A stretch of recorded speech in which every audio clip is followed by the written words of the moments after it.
നമസ്തേ. 20/8/2025 ബുധനാഴ്ചത്തെ നക്ഷത്രഫലങ്ങളാണ് നമ്മൾ നോക്കുന്നത്. മേടം, ഇടവം, തുലാം രാശിക്കാർക്ക് ശുഭകരവും, മിഥുനം, ചിങ്ങം രാശിക്കാർക്ക് മധ്യമവും, കന്നി, ധനു, കുംഭം രാശിക്കാർക്ക് ദോഷവും, കർക്കിടകം, വൃശ്ചികം, മകരം, മീനം രാശിക്കാർക്ക് കഠിന ദോഷവും ആണ്.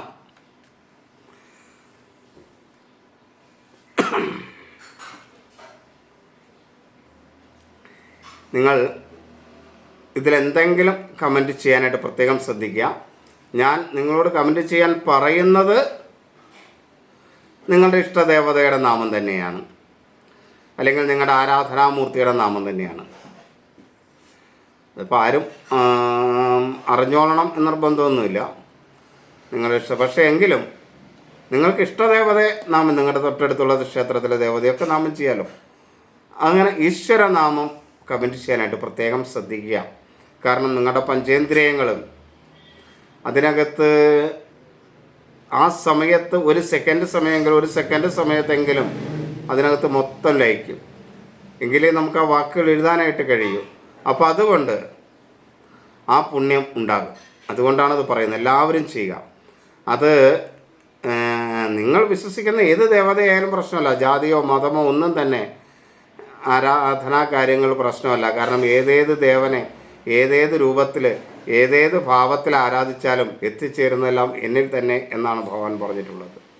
അപ്പോൾ നമ്മൾ ഏത് ഭാവത്തിൽ ആരാധിച്ചാലും, ഏത് ജാതീയമായി ആരാധിച്ചാലും, ഏത് മതപരമായ രീതിയിൽ ആരാധിച്ചാലും എത്തിച്ചേരുന്നത് ഭഗവാന്റെ അടുത്ത് തന്നെയാണെന്നുള്ളത് കൊണ്ട് ഏത് നാമം കമൻറ്റ് ചെയ്യുന്നതിനും ഒരു തടസ്സമില്ല. ഈശ്വരനാമം കമൻറ്റ് ചെയ്യാൻ പ്രത്യേകം ശ്രദ്ധിക്കാം. ഇതാണ് കമൻറ്റിനെ കുറിച്ച് പറയാനുള്ളത്. പിന്നെ നിങ്ങളുടെ അഭിപ്രായങ്ങളെല്ലാം വ്യക്തമായിട്ട് എഴുതുക. ചില കമൻറ്റുകൾ വ്യക്തത വരാതെ വന്നാൽ ആ കമൻറ്റിൻ്റെ അടിയിൽ തന്നെയായിരിക്കും എനിക്കിത് മനസ്സിലായിട്ടില്ല എന്ന് മെസ്സേജ് ചെയ്യുക. അതുകൊണ്ട് നിങ്ങൾ കമൻറ്റ് ഇട്ടിട്ട് എന്തെങ്കിലും മെസ്സേജ് ചോദ്യങ്ങളാണെങ്കിൽ ഒന്ന് നോക്കണം, എന്തെങ്കിലും മെസ്സേജ് വന്നിട്ടുണ്ടോ എന്ന്. കാരണം ഞാൻ അതിൻ്റെ ഇടയിൽ തന്നെ എനിക്ക് വ്യക്തത വന്നില്ലെങ്കിൽ ആ ചോദ്യങ്ങൾക്ക് ഉത്തരം പറയാൻ ബുദ്ധിമുട്ടല്ലേ. അപ്പോൾ അതങ്ങനെ ഇടും. അപ്പോൾ അത് വ്യക്തമാക്കി പിന്നീട് ഒരു കമൻറ്റിലിട്ടാൽ മതി, ഞാനത് ചെയ്തോളാം, പറയാമെന്ന് പറഞ്ഞോളാം കേട്ടോ. അതാണ് ഇതിനെക്കുറിച്ച് പറയാനുള്ളത്. ഇനി ഒരു ചോദ്യം ഉള്ളത്, ആത്മഹത്യ എന്ന് പറയുന്നത് നമ്മുടെ സമയമായിട്ടുള്ള മരണമാണോ അതിനു മുമ്പുള്ള മരണമാണോ എന്നാണ്. ഇതിപ്പോൾ എൻ്റെ വ്യക്തിപരമായ അഭിപ്രായം പറഞ്ഞാൽ അത് സമയമായിട്ടുള്ളത് തന്നെയാണ്. കാരണം ആത്മഹത്യ ആണെങ്കിൽ പോലും മരിക്കണമെങ്കിൽ സമയമാവണമല്ലോ. ഈ ആത്മഹത്യ ചെയ്ത എല്ലാവർക്കും മരിക്കാൻ പറ്റുന്നുണ്ടോ? ഇല്ല.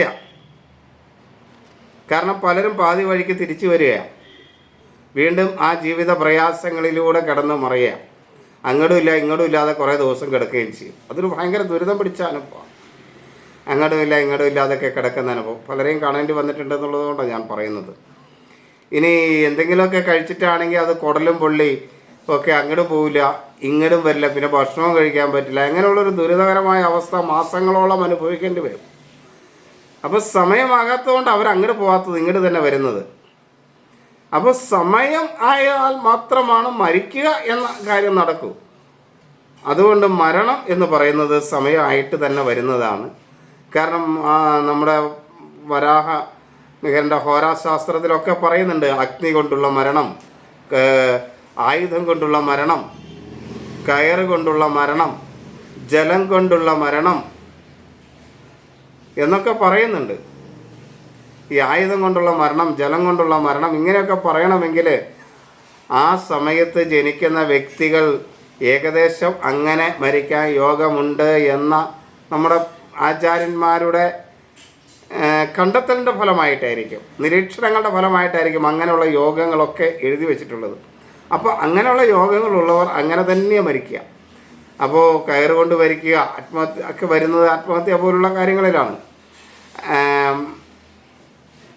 അല്ലെങ്കിൽ മക്കളിൽ നിന്ന് മരണം ഉണ്ടാകുക, ജീവിത പങ്കാളിയിൽ നിന്ന് മരണം ഉണ്ടാകുക, അല്ലെങ്കിൽ കള്ളന്മാരിൽ നിന്ന് മരണം ഉണ്ടാകുക, ഇങ്ങനെയൊക്കെയുള്ള യോഗങ്ങളുണ്ട്. ഇപ്പം ഇതൊക്കെ വരുന്നത് ആ യോഗങ്ങൾ നമുക്കുള്ളത് കൊണ്ട് തന്നെയാണെന്നാണ് ആചാര്യ നിരീക്ഷണം. അപ്പോൾ എൻ്റെ വ്യക്തിപരമായ അഭിപ്രായം ഞാൻ പറയുകയാണ്. അത് അങ്ങനെ പറയുന്നതിൻ്റെ കാരണം മറ്റുള്ളവർക്ക് വ്യത്യസ്തമായ അഭിപ്രായം ഉണ്ടാകാമെന്നുള്ളത് കൊണ്ടാണ് ഞാൻ പറയുന്നു. മരണത്തിൻ്റെ സമയമായാൽ മാത്രമേ മരിക്കാൻ പറ്റൂ, ഇവിടെ നിന്ന് പോകാൻ പറ്റൂ. അതുകൊണ്ട് ആത്മഹത്യ ആയാലും എങ്ങനെയാണെങ്കിലും മരിച്ചു എങ്കിൽ, അപകടമാണെങ്കിലും മരിച്ചു എങ്കിൽ അത് ആ മരണത്തിന് കാലമായിട്ട് തന്നെയാണ്. പക്ഷേ അങ്ങനെ മരിക്കുമ്പോഴും നമ്മൾ വേണ്ട രീതിയിൽ ചെയ്യണം എന്ന് പറയുന്നുണ്ട്. നമ്മുടെ കർമ്മങ്ങളും കാര്യങ്ങളും വേണ്ട രീതിയിലായില്ലെങ്കിൽ നമ്മുടെ ഗാരുഡ പുരാണമൊക്കെ പറയുന്നത് ആ ആത്മാവ് ഇവിടെ തന്നെ ഇങ്ങനെ കറങ്ങി നടക്കുന്നു. നമുക്കറിയില്ലോ, നമ്മൾ കണ്ടിട്ടില്ലാത്തതുകൊണ്ട് നമുക്ക് പറയാൻ പറ്റില്ല. പക്ഷെ ഉണ്ട്, അനുഭവങ്ങൾ കൊണ്ട് പലതും ഉണ്ടെന്ന് പറയേണ്ടി വരും. നേരിട്ട് കാണുന്നല്ലെങ്കിലും അനുഭവങ്ങൾ പലതും അങ്ങനെ ഉണ്ട് എന്ന് പറയേണ്ടി വരും. അപ്പോൾ നമ്മൾ ചെയ്യേണ്ട കർത്തവ്യങ്ങളെയും കർമ്മങ്ങളെയും മരണാനന്തരം ചെയ്യേണ്ട കർമ്മങ്ങളെയും ഒക്കെ വേണ്ട രീതിയിൽ മനസ്സിരുത്തി ശ്രദ്ധാപൂർവം ചെയ്യുക. ഇനി അത് മാത്രമേ ജീവിച്ചിരിക്കുന്നവർക്ക് ചെയ്യാനുള്ളൂ. മരിച്ചു പോയി എങ്കിൽ, ഒരാൾ മരിച്ചു പോയി എങ്കിൽ ജീവിച്ചിരിക്കുന്നവർക്ക് ബാക്കിയുള്ള കർമ്മങ്ങൾ ശ്രദ്ധാപൂർവം ചെയ്യുക എന്നത് മാത്രമേ ഉള്ളൂ. അത് ആ വ്യക്തിയോട് താല്പര്യമുണ്ടെങ്കിൽ ശ്രദ്ധാപൂർവം ചെയ്യുക. ചെയ്തു കൊള്ളണമെന്നൊരു നിർബന്ധമില്ല. ആ വ്യക്തിയോട് താല്പര്യമുണ്ടെങ്കിൽ ശ്രദ്ധാപൂർവം ചെയ്യുക. പല സ്ഥലത്തും കാണുന്നത് ആർക്കോ വേണ്ടി വഴിപാട് കഴിക്കുന്ന കർമ്മങ്ങളായിട്ടാണ്. അതൊന്നും പ്രയോജനപ്പെടും എന്ന് തോന്നുന്നില്ല.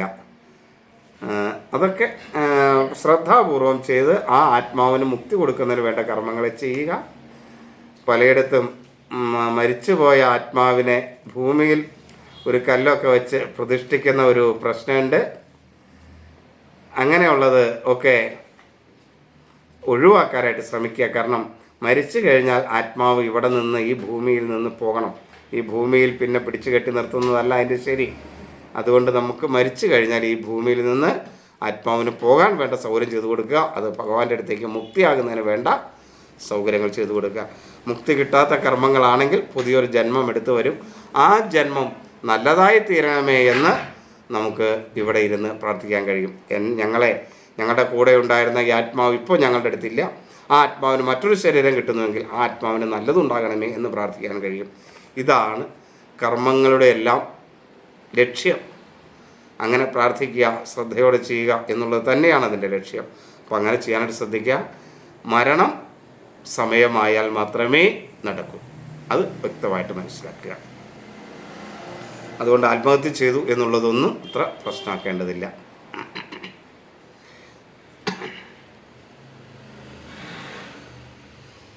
ഇനി നമുക്ക് വിശദമായ ഫലത്തിലേക്ക് വരാം.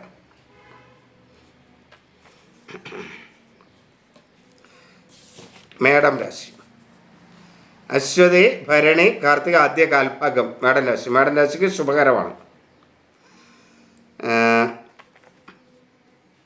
മനസ്സ്, ബുദ്ധിയൊക്കെ വേണ്ട രീതിയിൽ പ്രവർത്തിക്കും. അതേപോലെ ആരോഗ്യകാര്യത്തിൽ മേന്മയുണ്ടാവും.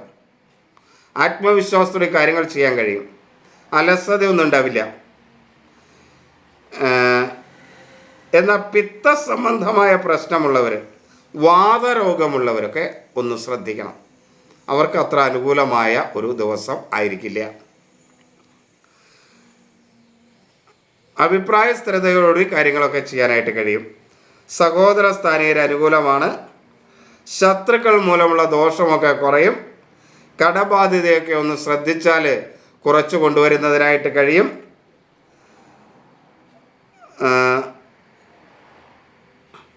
ബന്ധുക്കളും സുഹൃത്തുക്കളൊക്കെ അനുകൂലമാണ്. വിദ്യാർത്ഥികൾക്ക് അനുകൂലമാണ്. പുതിയ കോഴ്സുകളൊക്കെ ചെയ്യാൻ ആഗ്രഹിക്കുന്നവർക്ക് കുറച്ച് മേന്മയുള്ള സമയമാണ്. അതിനെക്കുറിച്ചൊക്കെ പഠിക്കാനൊക്കെ അനുകൂലമായ ഒരു സമയമാണ്. മക്കളുമായിട്ട് ചെറിയ അഭിപ്രായ വ്യത്യാസങ്ങളൊക്കെ ഉണ്ടാകുമെങ്കിലും പൊതുവെ നോക്കുമ്പോൾ അവർ അനുകൂലമായ സ്ഥിതി തന്നെയാണ്. ജീവിത പങ്കാളി അനുകൂലമാണ്. ധനപരമായ ചില നഷ്ടങ്ങളൊക്കെ ഉണ്ടാകാനുള്ളൊരു സാധ്യതയുണ്ട്. മക്കൾക്ക് വേണ്ടി കുറച്ച് പണം കൂടുതൽ ചിലവാക്കേണ്ടി വരുന്ന ഒരു സാഹചര്യവും ഈ സമയത്ത് മേടക്കൂറുകാർക്കുണ്ട്. തൊഴിൽ രംഗത്ത് അനുകൂലമല്ല. 7.5 ശനി കാലമാണ്. അതേപോലെ കേതു 5-ലാണ്, വ്യാഴം 3-ലാണ്. ഇതൊക്കെ ദൈവാധീനത്തെയും തൊഴിൽ മേഖലയെയും ഒക്കെ ബാധിക്കുന്ന ചില കാര്യങ്ങളാണ്. ജാതകത്തിൽ കൂടെ അനുകൂലം അല്ലെങ്കിൽ തൊഴിൽ മേഖലയിലൊക്കെ കുറച്ച് പ്രയാസങ്ങളുണ്ടാകും. അതുകൊണ്ട് അതൊക്കെ വളരെ ശ്രദ്ധയോടെ ഈശ്വര ഭജനത്തോടെ മുന്നോട്ട് പോവുക. എങ്കിലും പൊതുവേ നോക്കിയാൽ ഈ ദിവസം മേടക്കൂറുകാർക്ക് മേന്മയുള്ള ദിവസം തന്നെ ആണ്. ഇടവം ശുഭകരമായ ദിവസമാണ്. കാർത്തിക അവസാന മുക്കാൽ ഭാഗം രോഹിണി മകീരം, അത് പൊതുവെ ഗുണകരമായ ഒരു ദിവസം ആണ്.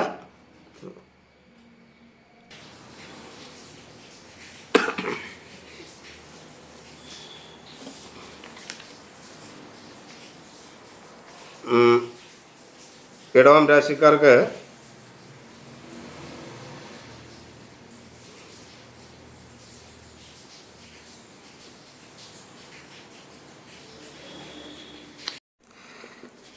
പൊതുവെ അനുകൂലമാണ്. അതേപോലെ ആരോഗ്യ കാര്യത്തിലൊക്കെ മേന്മയുള്ള സമയമാണ്. ആത്മവിശ്വാസത്തോടു കൂടി കാര്യങ്ങളൊക്കെ ചെയ്യാൻ കഴിയും. സംശയമൊന്നുമില്ലാതെ ചെയ്യാൻ കഴിയും. അലസതയൊന്നും ഉണ്ടാവില്ല. പൊതുവെ ആരോഗ്യ കാര്യത്തിലും കുറച്ച് മേന്മയൊക്കെ ഉണ്ട്.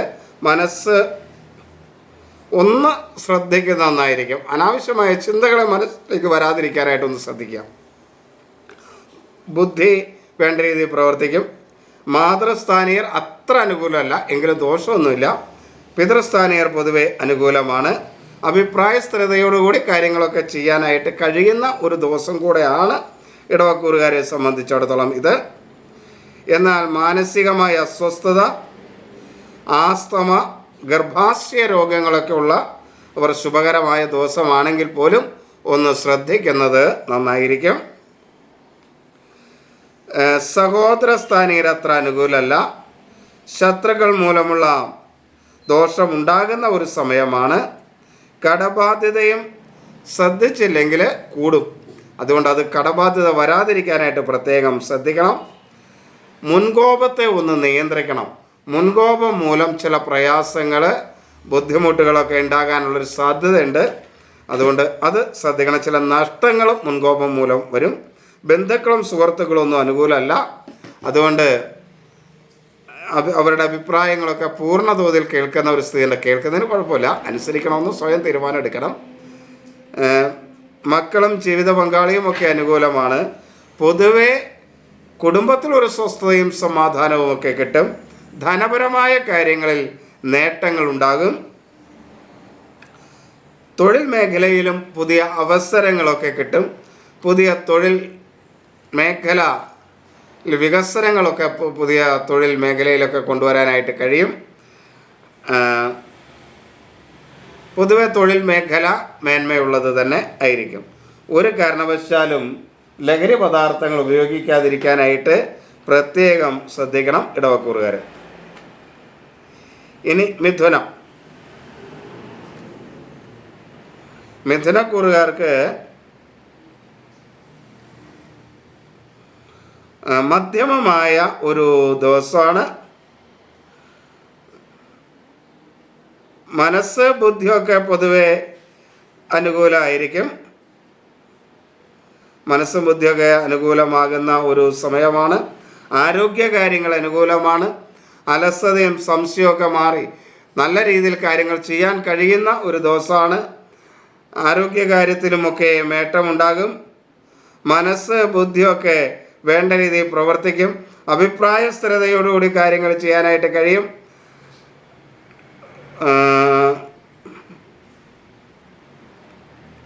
സഹോദര സ്ഥാനീയർ അത്ര അനുകൂലമല്ല. കടബാധ്യത വർദ്ധിക്കും. എന്നാൽ ബന്ധുക്കളും സുഹൃത്തുക്കളുമൊക്കെ അനുകൂലമാണ്.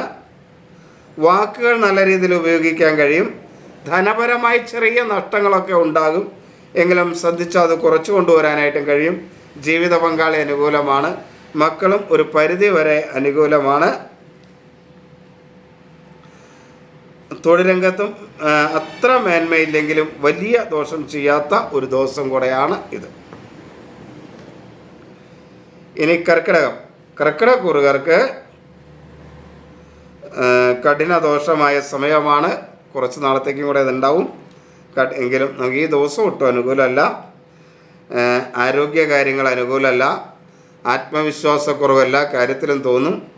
നേത്രരോഗങ്ങൾ, ഉഷ്ണരോഗങ്ങൾ, പൊള്ളൽ ഇതൊക്കെ ഏൽക്കാതിരിക്കാനായിട്ട് പ്രത്യേകം ശ്രദ്ധിക്കണം. ആസ്മ, മാനസികമായ അസ്വസ്ഥത അങ്ങനെയുള്ളവർ പ്രത്യേകം ശ്രദ്ധിക്കണം. സഹോദര സ്ഥാനീയർ അനുകൂലമാണ്. ശത്രുക്കൾ മൂലമുള്ള ദോഷം കുറയും. കടബാധ്യതയൊക്കെ ഒന്ന് ശ്രദ്ധിച്ചാൽ കുറച്ച് കൊണ്ടുവരാനായിട്ട് കഴിയും.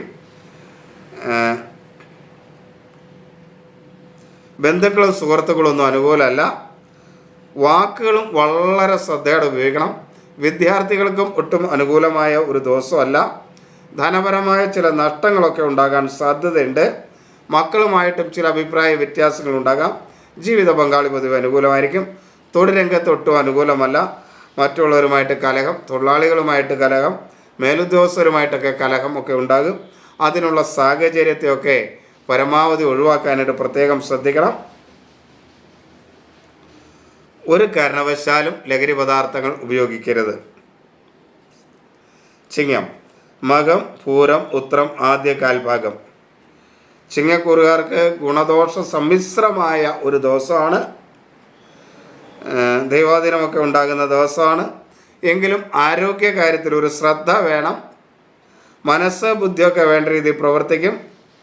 അഭിപ്രായ സ്ഥിരതയോട് കാര്യങ്ങൾ ചെയ്യാനായിട്ട് കഴിയും. ആരോഗ്യകാര്യത്തിലൊക്കെ ചെറിയ മേന്മയുണ്ടാവും. എന്നാൽ നേത്രരോഗങ്ങൾ, പിത്തസംബന്ധമായും വാദസംബന്ധമായുമുള്ള അസുഖങ്ങൾ, ന്യൂറോ ഡിസീസ് ഇതൊക്കെ ഉള്ളവർ പ്രത്യേകം ശ്രദ്ധിക്കേണ്ട ഒരു സമയമാണ്.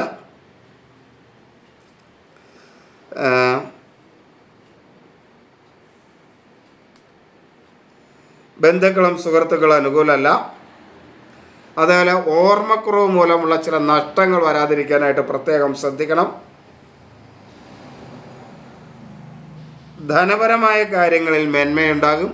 ജീവിത പങ്കാളിയും മക്കളുമൊക്കെ ഒരു പരിധിവരെ അനുകൂലമായിരിക്കും. കുടുംബത്തിലൊരു സ്വസ്ഥതയും സമാധാനവും ഒക്കെ ഉണ്ടാകും. എന്നാൽ തൊഴിൽ മേഖല അത്ര അനുകൂലമല്ല.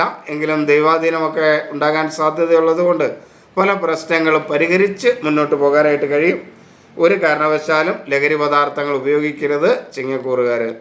അതുകൊണ്ട് ചില നഷ്ടങ്ങൾ ഉണ്ടാകാൻ സാധ്യതയുള്ള ദിവസമാണ്. അതുകൊണ്ട് അത് വളരെ ശ്രദ്ധിക്കണം. കന്നി, ഉത്രം അവസാന മുക്കാൽ ഭാഗം, അത്തം ചിത്തിര ആദ്യ പകുതി ഭാഗം. കന്നിക്കൂറുകാർക്ക് ദോഷകരമായ ഒരു ദിവസമാണ്.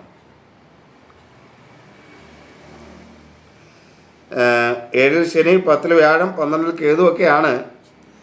എങ്കിലും അവർക്ക് മനസ്സ് ബുദ്ധിയൊക്കെ വേണ്ട രീതിയിൽ പ്രവർത്തിക്കുന്ന ഒരു ദിവസമാണ്. ആത്മവിശ്വാസത്തോടെ കാര്യങ്ങൾ ചെയ്യാൻ കഴിയും. അലസതയൊന്നും ഉണ്ടാവില്ല.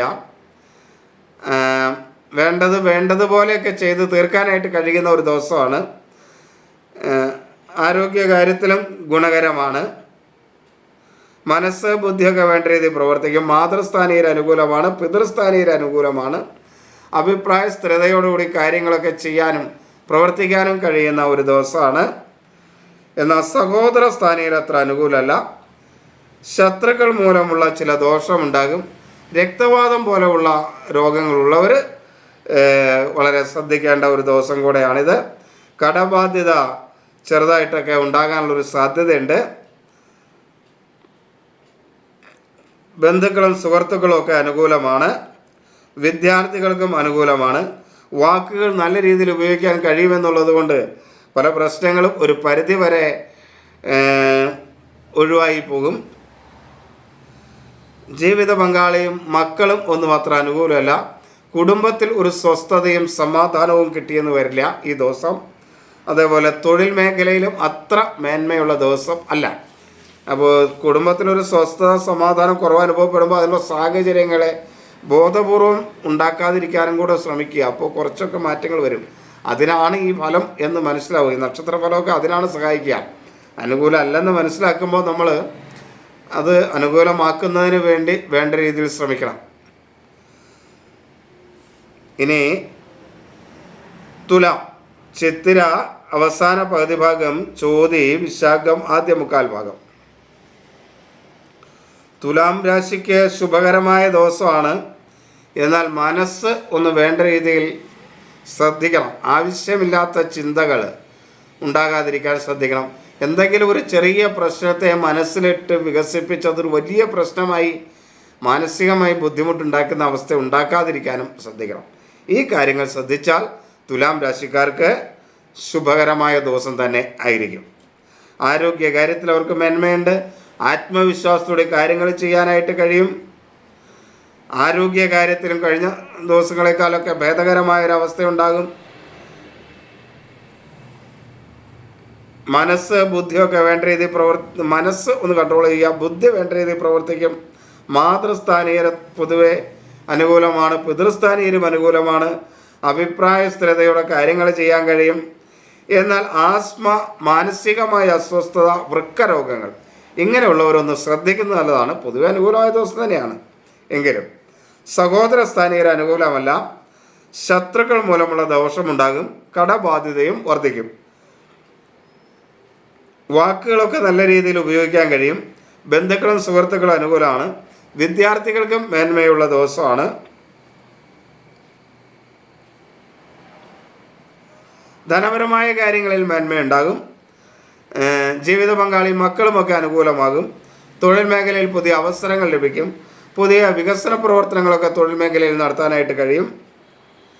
പുതിയ വിദ്യ തൊഴിൽ മേഖല പുരോഗമിക്കുന്നതിനൊക്കെ ആവശ്യമായ പുതിയ കോഴ്സുകളൊക്കെ ചെയ്യാൻ കഴിയുന്ന ഒരു ദിവസമായിരിക്കും.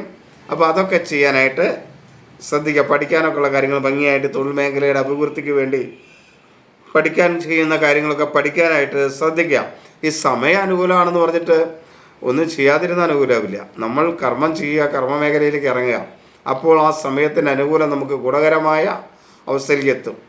അല്ലാണ്ട് വെറുതെ ഇരുന്ന ഒരു പ്രയോജനമില്ല. അത് ദോഷമാണെങ്കിലും ഗുണമാണെങ്കിലും വെറുതെ ഇരുന്ന ഒരു പ്രയോജനമില്ല എന്ന് മനസ്സിലാക്കുക.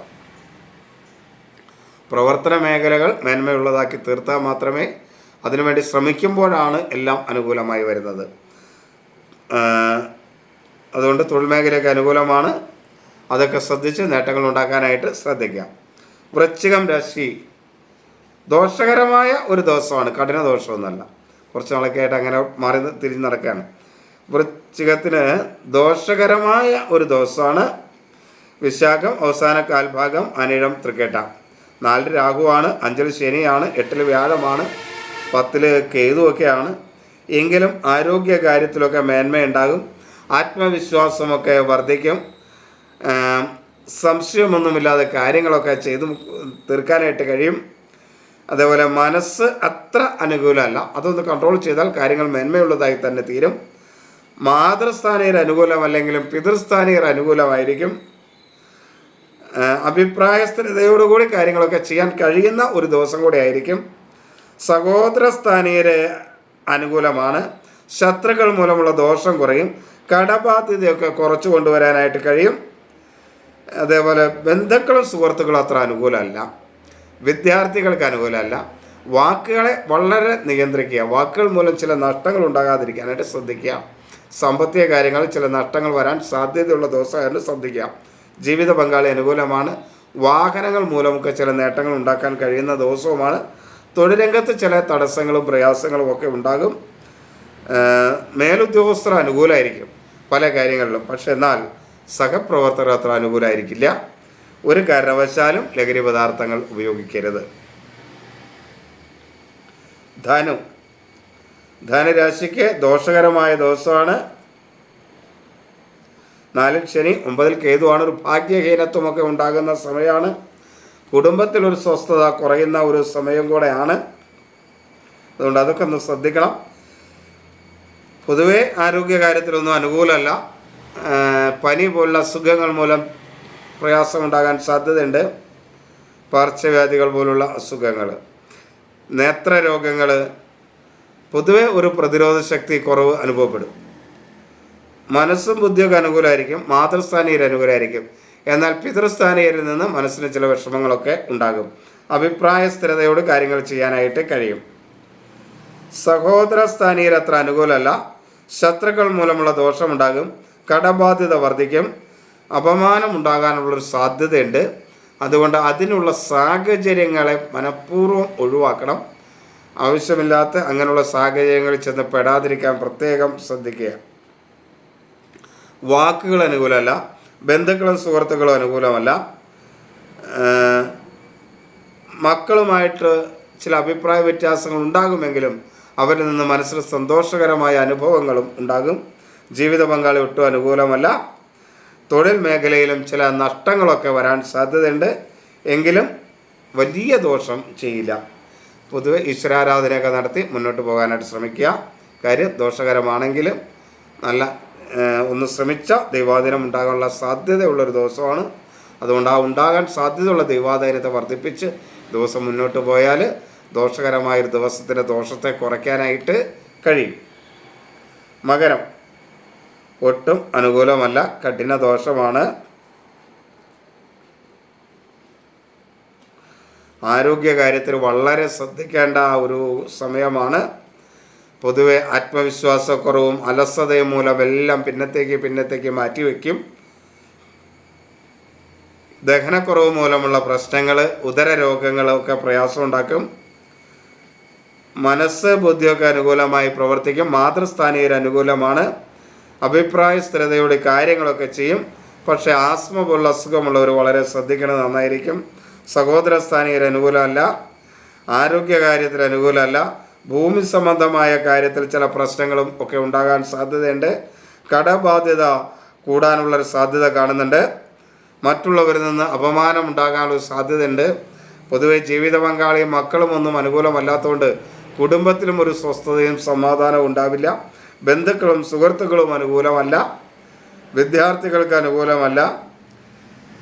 പൊതുവെ ഒരു കാര്യത്തിലും അത്ര മേന്മയുള്ള സമയമല്ല മകരക്കൂറുകാർക്ക്.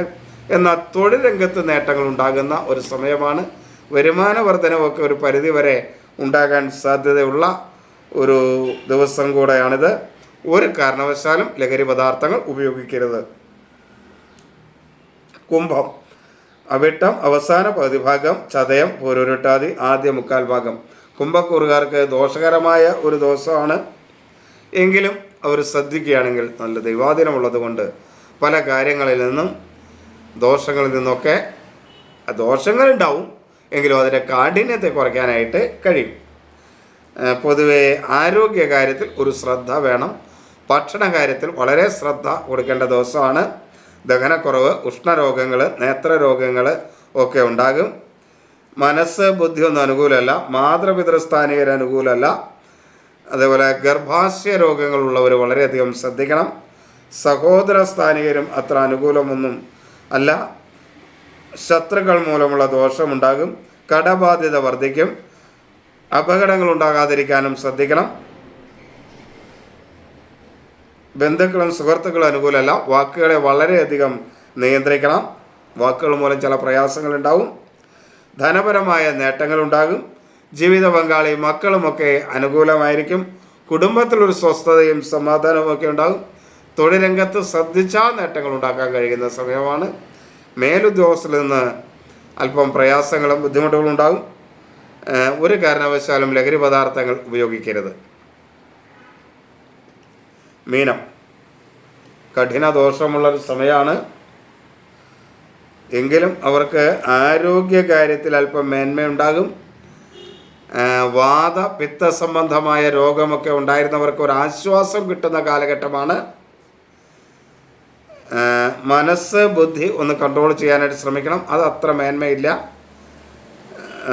ആസ്മ പോലെ അസുഖമുള്ളവരും ശ്രദ്ധിക്കണം. ആസ്മയൊക്കെ ഉള്ളവർ ശ്രദ്ധിക്കണം. സഹോദര സ്ഥാനീയർ അനുകൂലമല്ല. ബുദ്ധി വേണ്ട രീതിയിൽ അങ്ങോട്ട് പ്രവർത്തിക്കില്ല. ശത്രുക്കൾ മൂലമുള്ള ദോഷമുണ്ടാകും. കടബാധ്യത വർദ്ധിക്കും. വാക്കുകൾ മൂലം ചില പ്രയാസങ്ങളുണ്ടാവും. മറ്റുള്ളവരോട് ഉപയോഗിക്കുന്ന വാക്കുകൾ വളരെ ശ്രദ്ധിക്കണം. അല്ലെങ്കിൽ അതുമൂലം അപമാനവും അപകീർത്തിയും ഒക്കെ ഉണ്ടാകാനുള്ളൊരു സാഹചര്യത്തിലൂടെയാണ് മീനക്കൂറുകാർ ഈ ദിവസം കടന്നു പോകുന്നത്. അതിൽ ബന്ധുക്കളും സുഹൃത്തുക്കളും ഒന്നും അനുകൂലമല്ല. സഹോദര സ്ഥാനീയർ അനുകൂലമല്ല. മക്കളും അനുകൂലമല്ല. അതുകൊണ്ട് ആ കാര്യങ്ങൾ വളരെ ശ്രദ്ധിച്ച് വേണം. അവരോടൊക്കെ സംസാരിക്കുമ്പോൾ ഒരു ശ്രദ്ധ വളരെ ആവശ്യമാണ്. ആവശ്യമില്ലാത്ത പ്രശ്നങ്ങൾ ഉണ്ടാക്കാതിരിക്കാനാണ് ശ്രദ്ധ വേണ്ടത്. ജീവിത പങ്കാളി പൊതുവെ അനുകൂലമായിരിക്കും.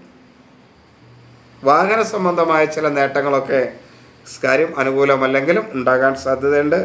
തൊഴിൽ രംഗത്ത് സഹപ്രവർത്തകർ അനുകൂലമായിരിക്കില്ല. പക്ഷെ മേലുദ്യോഗസ്ഥർ അനുകൂലമായിരിക്കുകയും ചെയ്യും.